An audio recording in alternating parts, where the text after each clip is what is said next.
Seorang pelajar mengalas beg yang sangat berat, dipenuhi dengan buku-buku tebal. Wajahnya jelas kelihatan penat ketika mendaki tangga yang sangat tinggi kerana kelasnya terletak di tingkat paling atas. Berbeza pula dengan zaman sekarang. Seorang pelajar pada zaman kini tidak lagi perlu membawa beg dan hanya berbekalkan tablet serta telefon ke kelas. Wajahnya kelihatan tenang ketika menaiki lift. Hanya menekan butang ke tingkat yang diinginkan dan terus sampai ke kelas yang terletak di tingkat paling atas.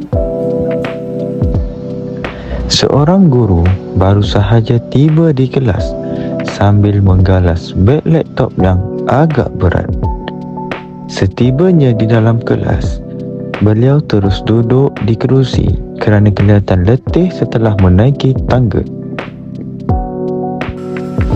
Apabila pelajar pada zaman dahulu tiba di dalam kelas dengan keadaan yang sangat kalut dan tercungap-cungap kerana keletihan menaiki tangga, serta beliau takut dimarahi oleh pesyarah akibat lewat datang ke kelas.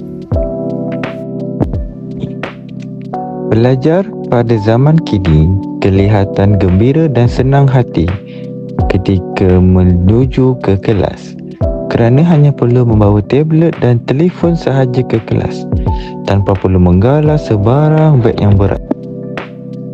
Pelajar pada zaman dahulu berasa stres apabila buku yang sepatutnya dibawa tertinggal, sedangkan subjek yang dipelajari tiada rujukan bersamanya.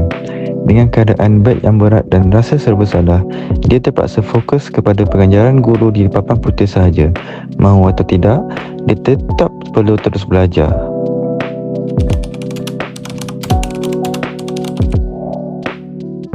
Berbeza pula dengan zaman kini. Pelajar belajar di dalam kelas menggunakan tablet, manakala guru mengajar di hadapan dengan menggunakan slide berbantukan teknologi. Walaupun masih ada sesetengah pelajar yang menggunakan buku untuk menulis, hakikatnya pembelajaran pada masa kini banyak bergantung kepada teknologi. Kaedah ini juga menjadikan pelajar lebih mudah memahami pelajaran kerana ia lebih interaktif dan juga moden.